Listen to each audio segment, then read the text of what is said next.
When I was a kid growing up in a village in northern Idaho, I shoveled a lot of snow. We had little money, so we paid attention to what little we had. On many winter days, my brother and I would circle the house with snow shovels, throwing the snow at the base of the house. The snow acted as insulation, thus reducing the amount of money my folks paid for heating oil. When I attended college, I learned that some plants required a combination of hot and cold days. Apples, pears, and other plants require a certain number of days below freezing to allow flowers to form in the following spring. A reduction in chilling hours can lead to the absence of flowers, and therefore the absence of fruits. It must get cold during the annual dormant period. An article published at phys.org on January 6, 2025, acknowledges the economic importance of consistently cold weather for apple production. The article is titled, "Prime Apple Growing Areas in U.S. Face Increasing Climate Risks." Here's the lead. Quote, "Some of the most productive apple regions in America are facing big challenges from a changing climate, according to a Washington State University study." End quote. The following two paragraphs tell the story. Quote, "Researchers analyzed over 40 years of climate conditions that impact the growth cycle of apple trees from bud break and flowering through fruit development, maturation, and color development. While many growing areas are facing increased climate risks, the top 3 largest apple-producing counties in the U.S. were among the most impacted: Yakima in Washington, Kent in Michigan, and Wayne in New York. In particular, Yakima County, the largest of the 3 with more than 48,800 acres of apple orchards, has seen harmful trends in 5 of the 6 metrics the researchers analyzed." End quote. The corresponding author of the peer-reviewed paper is quoted in the phys.org article. Quote, "We shouldn't take the delicious apples we love to consume for granted. Changing climate conditions over multiple parts of the growth cycle pose potentially compounding threats to the production and quality of apples. Moving forward, it would be helpful to think about adaptations at different stages of apple growth that can minimize overall harmful impacts." End quote. The peer-reviewed study was published in Environmental Research Letters on November 29, 2024, titled "Changing Climate Risks for High-Value Tree Fruit Production Across the United States." The open access paper was created by 5 scholars. The abstract tells the story. Quote, "Climate change poses growing risks to global agriculture, including perennial tree fruit such as apples that hold important nutritional, cultural, and economic value. This study quantifies historical trends in climate metrics affecting apple growth, production, and quality, which remain understudied. Utilizing the high-resolution GridMet database, we analyzed trends from 1979 to 2022 in several key metrics across the U.S.: cold degree days, chill portions, last day of spring frost, growing degree days, extreme heat days, daily maximum temperature greater than 34 degrees C, and warm nights, daily minimum temperatures greater than 15 degrees C. We found significant trends across large parts of the U.S. in all metrics, with the spatial patterns consistent with pronounced warming across the western states in summer and winter: Yakima County, Washington, Kent County, Michigan, Wayne County, New York. Leading apple producers showed significant decreasing trends in cold degree days and increasing trends in growing degree days and warm fall nights. Yakima County, with over 48,870 acres of apple orchards, showed significant changes in 5 of the 6 metrics: earlier last day of spring frost, fewer cold degree days, increasing growing degree days over the overall growth period, and more extreme heat days and warm nights. These trends could negatively affect apple production by reducing the dormancy period, altering bloom timing, increasing sunburn risk, and diminishing apple appearance and quality. Large parts of the U.S. experience detrimental trends in multiple metrics simultaneously that indicate the potential for compounding negative impacts on the production and quality of apples and other tree fruit. emphasizing the need for developing and adopting adaptation strategies." End quote. It's not only apples at risk from climate change, it's clean air and our entire food supply. A peer-reviewed paper published as part of the renowned Nature series of publications fills in a few of the details. Written by 6 scholars and published on March 4th, 2025 in Nature Food, the open access paper is titled "Climate Change Threatens Crop Diversity at Low Latitudes." The abstract provides abundant, relevant information.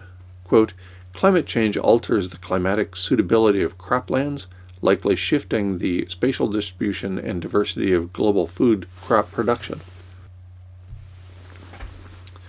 Analyses of future potential food crop diversity have been limited to a small number of crops. Here we project geographical shifts in the climatic niches of 30 major food crops under 1.5 to 4 degrees C global warming and assess their impact on current crop production and potential food crop diversity across global croplands. We found that in low-latitude regions, 10 to 31% of current production would shift outside the climatic niche even under 2 degrees C global warming, increasing to 20 to 48% under 3 degrees C warming. Concurrently, potential food crop diversity would decline on 52% plus 2 degrees C and 56% at 3 degrees C of global cropland.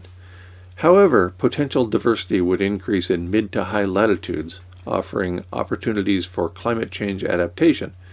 These results highlight substantial latitudinal differences in the adaptation potential and vulnerability of the global food system under global warming." End quote. The peer-reviewed paper continues the ongoing pattern of failing to mention that, according to governments of the world, Earth has already warmed more than 2°C above the 1750 baseline. This information comes from October 2023, more than 17 months ago. The main section of the peer-reviewed paper cites considerable peer-reviewed evidence. Quote, "Climate change threatens global food security and has already impacted the productivity of major food crops and geographically shifted cropping areas. Further projections indicate that increasing temperatures and changing precipitation patterns will decrease the yields of staple crops, especially at low latitudes, whereas agriculture in temperate regions could benefit from warmer average conditions. It has been estimated that by 2100, up to 30% of global food crop production could experience climate conditions that currently do not host major crop production anywhere across the globe.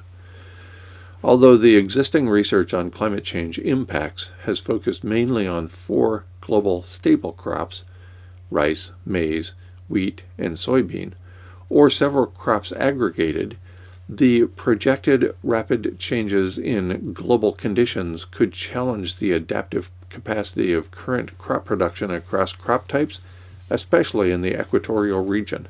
End quote.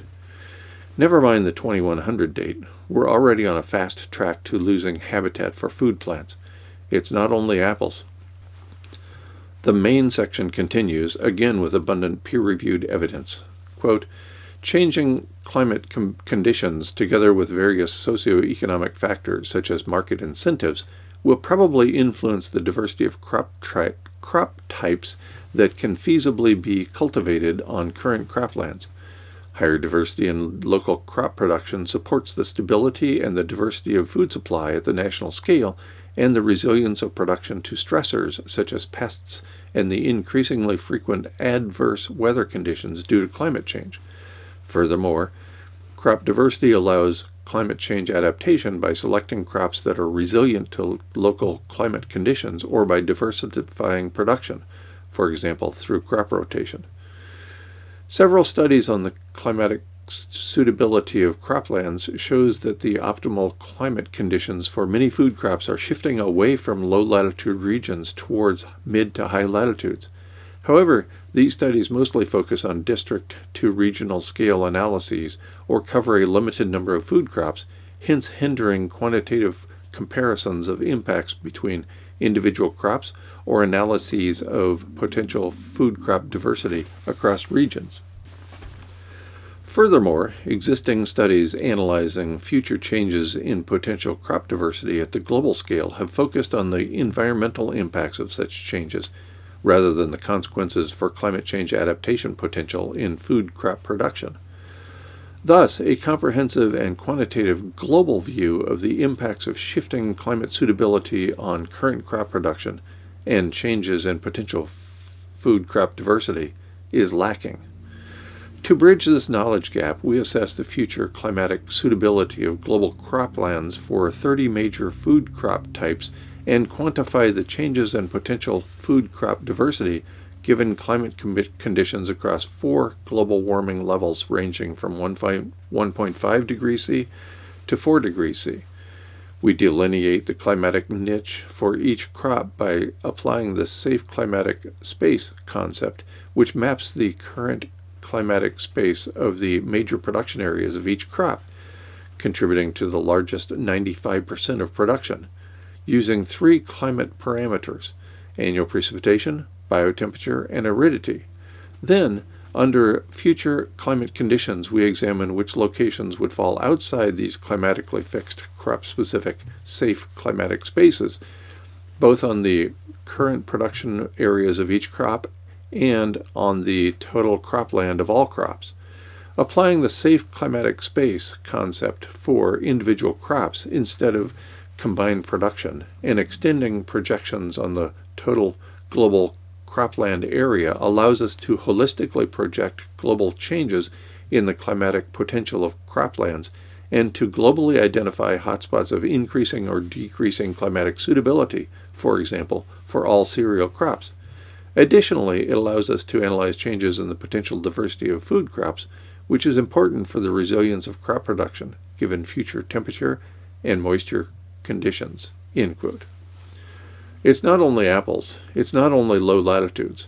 As indicated in the main section, supported by abundant peer-reviewed evidence, quote, "Changing climate conditions will probably influence the diversity of crop types that can be feasibly cultivated on current croplands."